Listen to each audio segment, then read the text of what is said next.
19 मार्च 2026 एक ऐसा दिन जिस दिन हिंदू नववर्ष शुरू हो रहा है, यानी विक्रमी संवत 2083, और उसी दिन मां दुर्गा का पृथ्वी लोक पे आगमन भी हो रहा है, यानी चैत्र नवरात्रे का आरंभ हो रहा है।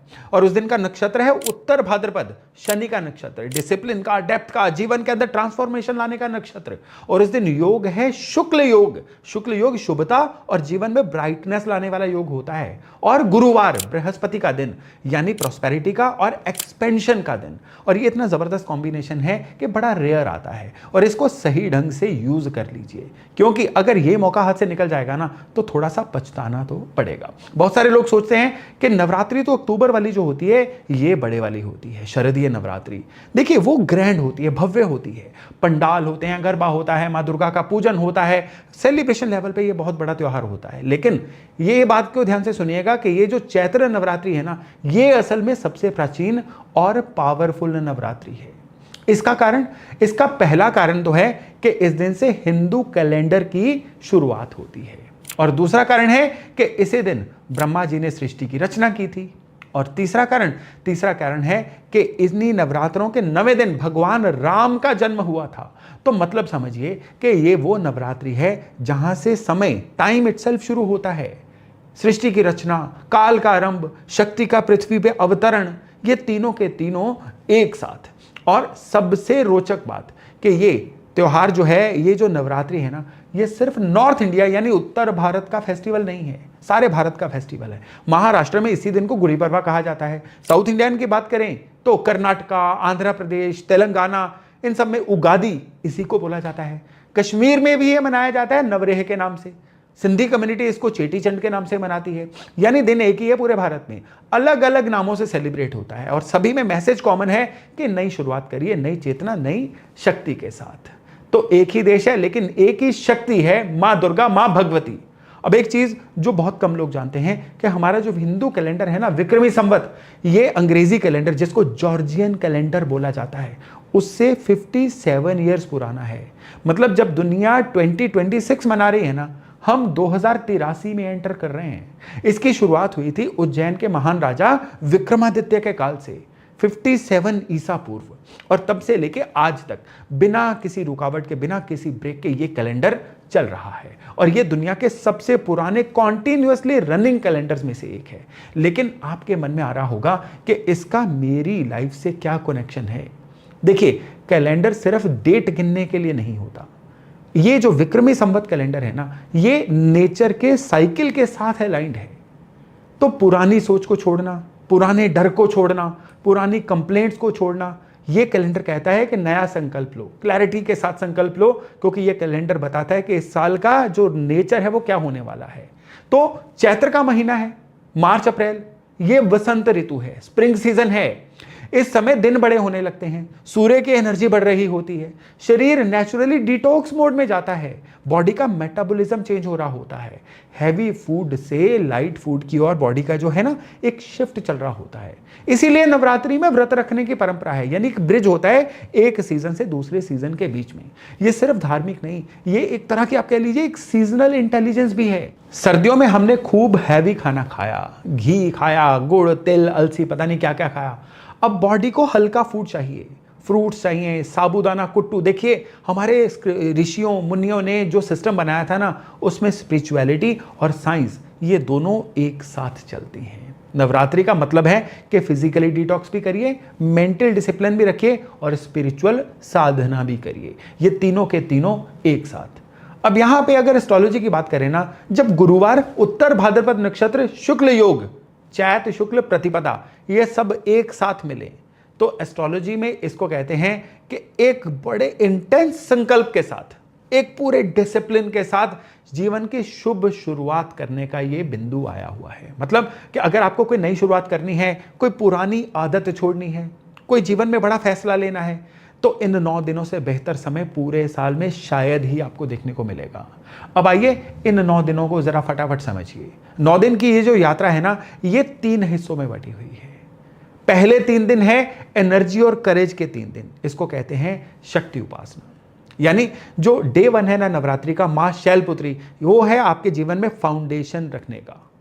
और दूसरा दिन है मां ब्रह्मचारिणी, ये है पेशेंस एंड्योरेंस बढ़ाने का दिन। फिर तीसरा है मां चंद्रघंटा का दिन।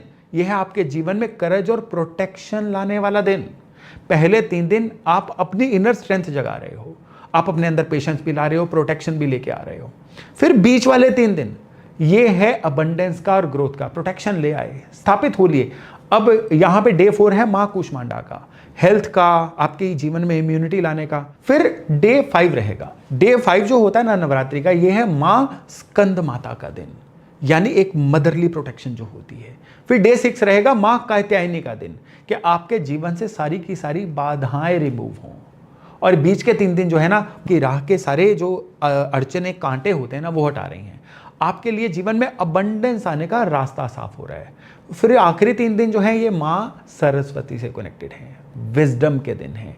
7वां दिन जो है मां कालरात्रि का है, जीवन से अंधेरे का नाश, यानी ट्रांसफॉर्मेशन की तरफ वह बढ़ चले।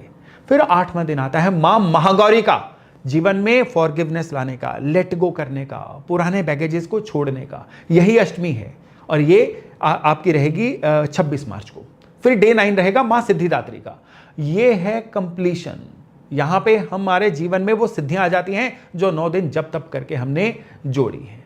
और फिर 9वें दिन ही भगवान राम का जन्मदिन, इस बार ये 26 मार्च को ही एक्टिवेट होगा, मर्यादा पुरुषोत्तम।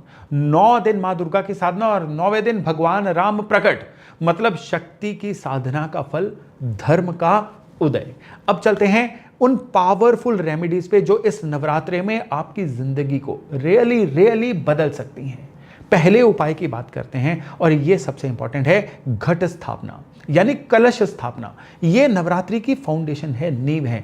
इसके बिना बाकी सब अधूरा है, ये करना ही है। 19 मार्च 2026 को सुबह घट स्थापना करिए, मिट्टी का बर्तन लीजिए, उसमें साफ मिट्टी डालिए, जौ के बीज बोइए, यानी बार्ले सीड्स जिसको बोला जाता है, ये बहुत इंपॉर्टेंट है।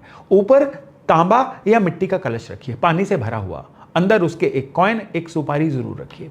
कलश पे आम के पत्ते ऑड नंबर में सजाइए और उन पत्तों के ऊपर नारियल भी रखिए, लाल कपड़े में लिपटा हुआ, और एक अखंड ज्योत जलाइए, और आइडियली 9 दिन तक लगातार जलने वाली ज्योत। सबसे बड़ी गलती कि लोग ना नौकरी से, जॉब से आके शाम को या रात को कलश स्थापना कर लेते हैं, ये बिल्कुल मना है। घट स्थापना सूर्योदय के बाद दिन के पहले 1/3 हिस्से में ही होनी चाहिए, और अगर सुबह ना हो पाए तो दोपहर के समय जो अभिजीत मुहूर्त होगा आपके लोकल एरिया के अनुसार, उसमें आप ये घट स्थापना कर सकते हैं, लेकिन शाम या रात को कभी भी नहीं। अब आगे बढ़ते हैं दूसरे उपाय पे, और ये उपाय जो है ना, ये है जौ का बोना, यानी जौ का संकल्प। एस्ट्रोलॉजी में जौ को शुद्ध अनाजों में से एक माना जाता है, देवताओं को अर्पित होता है जौ, यज्ञ में यूज होता है, और नवरात्रि में जौ को बोना ये बहुत ही पावरफुल एक सिंबॉलिक एक्ट है। ये रेमेडी उनके लिए है जिनके कामों में बहुत अड़चने आ रही हैं, बिजनेस स्टक है, जॉब में ग्रोथ नहीं हो रही है, या कोई बहुत बड़ा टारगेट है, बहुत बड़ा गोल अचीव करना है ना, तो फिर ये रेमेडी है। यानी डे 1 19 मार्च को कलश स्थापना के साथ ही एक मिट्टी के बर्तन में जौ बो दीजिए, और 9 दिन तक रोज थोड़ा थोड़ा छींटे मार के या कैसे भी पानी इनको दीजिए। जैसे जैसे उस जौ के अंकुर फूटेंगे ना, ये जौ हरा होगा, बढ़ेगा। वही मान्यता है कि आपका संकल्प बढ़ रहा है, ये जौ के थ्रू आपके कार्य सिद्ध होंगे, रास्ते खुलेंगे। और 9वीं के दिन 27 मार्च को इन अंकुरित जौ को पक्षियों को खिला दीजिए, या किसी नदी या पवित्र स्थान पे प्रवाहित कर दीजिए। यहाँ पे ध्यान रखिएगा कि जौ जो है ना, ये ताज़े होने चाहिए, और सबसे ज़रूरी कि 9 के 9 दिन आपको कंसिस्टेंटली पानी देना है। बहुत ज़्यादा पानी मत दीजिएगा, इसको सिंबॉलिकली ही देना है। और बीच में अगर भूल गए या बीज सड़ गए तो ये उपाय या ये जो संकल्प है ना, ये अधूरा माना जाता है। अब अगले उपाय पे बढ़ते हैं। ये भी जौ से ही जुड़ा हुआ उपाय है इस नवरात्रि में, चैत्र नवरात्रि में। यह है जौ का हवन। ये घर की नेगेटिविटी को हटाने का सबसे पावरफुल तरीका है इस नवरात्रि में। अगर आपके घर में टेंशन रहती है, फैमिली मेंबर्स में डिफरेंस ऑफ ओपिनियन है, झगड़े रहते हैं, ऐसा लगता है कि घर के अंदर हैवीनेस है, कुछ अटका हुआ है, तो ये रेमेडी उनके लिए बड़े काम की है। अष्टमी यानी 26 मार्च को या फिर नवमी को, ये सुबह का जो समय रहेगा ना, आपको कोई बड़ा यज्ञ करने की जरूरत नहीं है। एक छोटा हवन कुंड लीजिए या कोई मिट्टी का बड़ा पात्र लीजिए, उसमें आप आम की लकड़ी से अग्नि जो है उसको प्रज्वलित करिए। देसी घी, जौ और थोड़ा सा गूगल और भीमसेनी कपूर, बस इतना ही मटेरियल चाहिए। और फिर ओम दुम दुर्गाय नमः के साथ आहुति दीजिए। पूरा परिवार साथ में बैठे तो सबसे बढ़िया। और यहाँ पे एक छोटी सी चीज़ का क्वेश्चन मैं आपको दे रहा हूँ कि बाजार में जो सस्ता वाइट केमिकल कैम्फर मिलता है ना, वो मत लीजिएगा, वो सिंथेटिक होता है, उसमें वैक्स भी मिक्स होती है। असली भीमसेनी कपूर या गूगल ही यूज करिए, ये भी बाजार से ढूंढने पे मिल जाता है। और हवन अच्छी हवादार जगह पे करिए, खिड़की खोलिए, बालकनी छत पे करिए, बंद कमरे में सफोकेशन मत करिए, क्योंकि फिर ये रेमेडी नहीं, ये आपके लिए प्रॉब्लम बन जाएगी। फिर चौथी रेमेडी पे चलते हैं, और ये बड़ी ब्यूटीफुल प्रैक्टिस है पूरी नवरात्रि में, ये है कन्या पूजन। मान्यता है कि अष्टमी या नवमी के दिन छोटी कन्याओं में साक्षात देवी का वास होता है, 9 साल से छोटी कन्याओं में। और ये कुछ सिंबॉलिक नहीं है, ये रियल मां शक्ति का एक्सपीरियंस है। अष्टमी या नवमी को 9 कन्याओं को या कम से कम 2-3 कन्याओं को घर पे बुलाइए। उम्र 2 से 9 साल के बीच में हो तो बहुत अच्छा। उनके पैर धोइए, उनके माथे पे तिलक करिए, उनका आशीर्वाद लीजिए, हलवा पूरी चना उनको बड़े प्रेम से खिलाइए, और छोटा सा कोई गिफ्ट उपहार जरूर दीजिए। और फिर एक बार माँ का गुणगान करके इनका आशीर्वाद लीजिए। फ्रेंड्स, जब भी आप किसी भी छोटी बच्ची के पैर धो रहे होते हैं ना, आप एक बार उनकी मासूम आंखों में देखिए। ट्रस्ट मी, उस मोमेंट को आपको माँ भगवती, माँ दुर्गा की प्रेजेंस फील होगी। और ये एक्सपीरियंस वर्ड्स में डिस्क्राइब नहीं हो सकता, ये फील करने की चीज़ है। और यहाँ पे एक गलती मत करना कि लोग इसे काम समझ के जल्दी जल्दी निपटा देते हैं, बुलाया, खिलाया, भेज दिया। घरों के अंदर कई बार मैंने देखा है कि शिफ्ट्स लगी होती हैं, या कई एरियाज़ में तो कन्याएं अवेलेबल नहीं होती, तो लोग मंदिर में रख आते हैं। इसको कोशिश करिए, थोड़ा भाव से करिए, प्यार से बात करिए, रिस्पेक्ट दीजिए, जैसे कि असल में माँ भगवती आपके घर में आई हैं तो उनको जिस तरह से आप ट्रीट करोगे। और 5वीं रेमेडी, लेकिन ये बड़ी ट्रांसफॉर्मेटिव रेमेडी है जो मैं अभी आपको बताने जा रहा हूं। ये जो रेमेडी है ना, इसमें नवरात्रि में 9 के 9 दिन तक रोज तो सूर्यास्त के आसपास मां दुर्गा के आगे एक घी का दिया जलाइए। अगर आपने ऑलरेडी अखंड ज्योत जला रखी है, फिर से अलग से दिया नहीं जलाना है। लेकिन अगर अखंड ज्योत पॉसिबल नहीं है तो फिर ये घी का दिया जरूर जलाइए, और उस दिए के सामने बैठ के 11 बार ओम एम ह्रीम क्लीम चामुंडाय विचे इस मंत्र को 11 बार बोलिए। और इसको आप कोशिश करिए अगर 108 बार लेके जा सको, ओम एम ह्रीम क्लीम चामुंडाय विचे। ये निर्वाण मंत्र है, माँ दुर्गा का बीज मंत्र है, बहुत शक्तिशाली है, बहुत कॉम्पैक्ट है। डेली कम से कम 11 बार और ज्यादा से ज्यादा 108 बार, ये कोई भी कर सकता है। 2 मिनट का काम है, 5 मिनट का काम है। दिया जलाइए, शांत बैठिए और आंखें बंद करके ये मंत्र जपिए। और मंत्र जपने के बाद भी 1-1.5-2 मिनट तक शांत बैठिए और माँ को मन ही मन अपनी इच्छा, अपनी बात भी कह दीजिए। बस 9 दिन और रोज शाम को ये मंत्र और एक दिया। और ये बड़ा छोटा सा दिखने में उपाय है, लेकिन ये इतना प्रचंड उपाय है ना, चैत्र नवरात्रि में हर शाम को किया जाने वाला, जो आपके जीवन में सॉल्यूशंस लेके आता है, आपके जीवन में समाधान लेके आता है। और यहां पे एक चीज याद रखिएगा कि इस उपाय का कभी कोई, इन उपायों का कभी कोई साइड इफेक्ट नहीं है।